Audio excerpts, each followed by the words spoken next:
आज देखना पड़ेगा, तब से सुई वहां अटक गई है। क्या मूड है, यूएस में क्या हुआ, क्यों एशिया में नजर कहाँ है, हमारे लिए आज संकेत कैसे हैं? मूड सेट करिए। देखिए यूएस से तो कोई मूड खराब नहीं, यूएस का तो ठीक ठाक है। हाँ इंडाइसेस कल थोड़ा ग्रीन में आ गए, 2-3 दिन से रेड में थे। हाँ। तो कल ग्रीन में हल्के हल्के है, टेक्नोलॉजी वाले में कंसल्टेशन टाइप बहुत अच्छे मूव नवंबर के बाद से ऐसे ही हो गया, थोड़ा सा रेंज में फंस गया है। अब हमको लगता है अगले हफ्ते छुट्टी में भी चले जाएंगे वो लोग।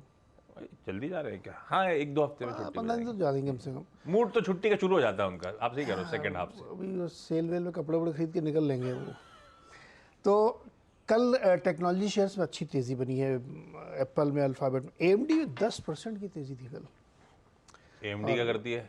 चिप टेक्नोलॉजी, चिप, एनवीडिया सब चले। तो एक्चुअली उन्होंने अपने प्रोजेक्शंस दिए और डिमांड की कई सारी ग्रोथ्स के प्रोजेक्शंस आए, तो उसके वजह से सारे टेक्नोलॉजी शेयर चले, तो टेक्नोलॉजी का इंडेक्स ऊपर था। ये इनका इस तरह से तेजी आ रही है?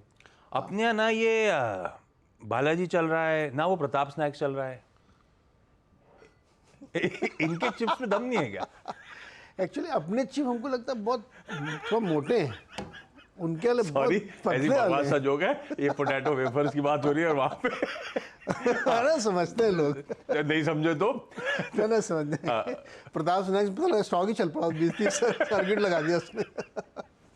हाँ, तो ये चिप स्टॉक वगैरह ठीक है, इंडिविजुअल स्टॉक का रिएक्शन। हाँ, इंडिविजुअल था, इसीलिए टेक्नोलॉजी शेयर आपको थोड़ा ज़्यादा इंडेक्स ऊपर दिखेगा। अदरवाइज यूएस में कोई प्रॉब्लम नहीं, वहाँ पे ठीक है।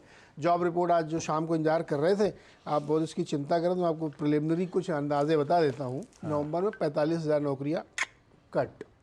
जोल्ड भी ऐसे ही कुछ कह रहा था, यहाँ पे भी वही कुछ आ रहा तो है। वो रिपोर्ट तो आई शाम को, अभी एक ताज़ी रिपोर्ट ये आई है कि इंडिकेशन थे कि नवंबर में हुआ क्या था। तो 45,000 नौकरियाँ काटी गई हैं यूएस में। तो अंदाज़ा लगा लीजिए जॉब रिपोर्ट कैसे आने वाली। फिर हमने आपसे कहा था कि जापान में नज़र रखिएगा। जापान की आई है जीडीपी Q3 की, जो कि गिर गई है। अनुमान था कि इतनी नहीं गिरेगी, उससे ज़्यादा गिरी है।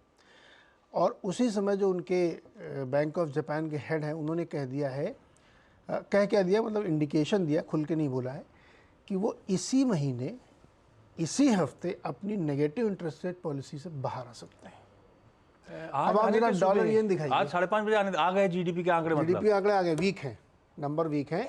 ये देखिए, ये पिछले 8 महीने की सबसे बड़ी तेजी है येन की अगेंस्ट डॉलर। तो येन मजबूत हुआ है, 143 समथिंग के आसपास चल रहा है वो। और अगर वो नेगेटिव पॉलिसी से बाहर निकल जाने का फैसला कर लेते हो, घोषणा कर देते हैं इसी महीने, जो कि खबरें चल रही हैं, तो फिर येन कैरी ट्रेड का कुछ खेल बन सकता है। ये 150 तक गया था, आपको याद होगा, 149 तक, मजबूत होते होते 143 पे आ गया। जीडीपी गिर रहा है, तो पॉलिसी लूजनिंग कंटिन्यू करनी चाहिए थी। एक्चुअली ये स्टेटमेंट ये डेटा आने से पहले का है। अच्छा, डेटा अभी सुबह आया 10-15 मिनट पहले, और ये उन्होंने पहले कह दिया था। तो अब पता नहीं ये प्रेशर बना पाएगा कि नहीं बना पाएगा, आई डोंट नो। बट ये देखो, ये अगेन मजबूती की तरफ लगातार बढ़ा हुआ। तो ये मुझे लगता है कि पता नहीं, ये ज्यादा इंपॉर्टेंट है। ये जीडीपी छोड़ दीजिए, फिर ये स्टेटमेंट का ये रिएक्शन ज्यादा असली ये इंपॉर्टेंट है। इसलिए मैं कहा था आज जापान देखना पड़ेगा। इसीलिए जापान के बाजार भी गिर गए। यस, कल भी गिरे हुए थे, आज तो और गिरे हुए हैं। तो एक हाईलाइट बेसिकली है ये। दूसरा, जो क्रूड में कुछ खास हुआ नहीं, उसने अपना एक बेस बनाने की कोशिश की। हालांकि 9 लाख बैरल प्रोडक्शन कट हो गया है, ये उन्होंने दिखा दिया है डेटा में। ये 2 हाईलाइट्स हैं, लेकिन कोई चिंता की, मुझे तो चिंता की बात नहीं लगती। ठीक है, नीजक रिएक्शन टाइप थोड़ा सा होगा, जब अनाउंस करेंगे तब देखा जाएगा। हालांकि ऐसी गीदड़ तो नहीं कहना चाहिए, ऐसी धमकियां 3 बार वो दे चुके हैं। दिसंबर पिछले साल एंड के में ऐसी हो रहा था कि नए गवर्नर साहब आने वाले हैं, फरवरी में सारे समीकरण बदल जाएंगे। अभी तक बदले नहीं है, बदला नहीं, साल निकल निकल गया। गया। तो हो सकता है खाली भपकी दे रहे हो, करें ना करें, पर ठीक है, हमें पता होना चाहिए। ठीक है, तो ये थोड़े से समीकरण बदल गए। अदरवाइज यूएस से कोई इश्यूज नहीं थे, जापान से थोड़ा सा डर। बैंक ऑफ जापान अगर अपनी लूज मॉनेटरी पॉलिसी के स्टैंड से बाहर आने की तैयारी करेगा, तो वाकई ग्लोबल समीकरण बिगड़ेंगे। और उसमें सबसे प्रोमिनेंट येन कैरी ट्रेड, पैसा जो वहां से आ रहा है उस पर रुकावट, खेद लग जाएगा, रुकावट के लिए खेद हो जाएगा।